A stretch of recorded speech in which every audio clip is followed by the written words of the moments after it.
Oui Vincent, je suis à Juliac-le-Coq dans une distillerie qui est placée au milieu des vignes. Alors une distillerie, et regardez ces alambics en cuivre où le processus de fabrication reste traditionnel. Alors c'est ici que le vin arrive sous cette forme, le vin qui est issu du raisin Lugny blanc. Pour nous raconter le processus de fabrication et de distillerie, je suis en compagnie de Jean-Pierre. Bonjour Jean-Pierre.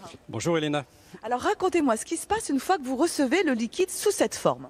Une fois le vin blanc reçu ici, il est mis dans les alambics traditionnels. Et le premier liquide que l'on va obtenir, c'est un liquide qui porte le nom de tête. Le deuxième, brouillis, qui lui-même sera recyclé pour subir la deuxième chauffe et obtenir un premier liquide de nouveau appelé tête. Le deuxième, l'eau de vie de cognac. Et pour terminer le cycle, deux liquides qui s'appellent seconde et queue de seconde. Bon, alors tout ça c'est bien, ça se passe dans les alambics, mais la machine n'est pas la seule à travailler. Quelle est la place de l'homme? La machine, certes, a un apport pour la qualité de l'eau de vie, mais c'est surtout l'homme qui doit être présent au moment clé durant les cycles de distillation. C'est quoi le moment clé? C'est notamment ce qu'on appelle la coupe, c'est-à-dire l'arrêt de fabrication de l'eau de vie, où chez nous, elle se fait avec un verre. Donc on sent et on goûte et on crache bien sûr. Alors, ce que j'aimerais savoir, vous êtes membre du comité de dégustation, je ne peux pas vous quitter sans avoir un conseil pour choisir une bonne bouteille que l'on va déguster bien sûr avec modération. Le challenge que nous avons, quelles que soient les années, c'est d'essayer de faire la meilleure eau de vie nouvelle possible, avec le secret espoir que cette eau de vie ira dans les assemblages qui portent le nom de Paradis. Le nom de Paradis, c'est l'un des meilleurs assemblages ici de cognac. Moi, ce que je vous propose, c'est d'aller au Paradis. Il se trouve ici, dans un chai de cognac. Dans un lieu où le temps semble s'être arrêté, n'est-ce pas Elena ? J'ai cette chance, effectivement, Vincent, d'être au milieu d'un chai. Regardez cet alignement parfait des barriques qui sont toutes en chêne d'ailleurs, fabriquées de façon traditionnelle.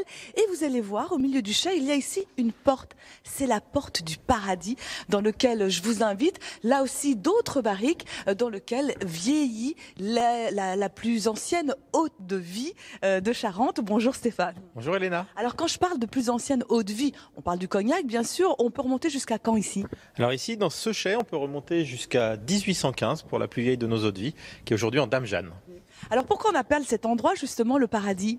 Le paradis, c'est l'endroit où on a tous envie d'aller, et donc c'est l'endroit où il y a les plus belles eaux de vie, les plus rares, les plus précieuses. Alors jusqu'à quelle période, jusqu'à quelle étape justement on décide d'arrêter la maturation, puisque là le chai c'est la dernière étape de maturation. À quel moment et qui décide d'arrêter pour passer aux assemblages ? Alors c'est le maître assembleur avec son comité de dégustation qui vont goûter tous les ans chacune de nos eaux de vie dans le cadre de l'inventaire et décider s'ils les préservent dans une barrique, s'ils vont les utiliser pour un assemblage ou si elles ont atteint leur apogée, les loger dans des Dames Jeanne. Alors je voulais qu'on revienne sur cet alignement parfait des barriques. Certaines d'entre elles ont d'ailleurs un bouquet de fleurs déposé dessus. Pourquoi ?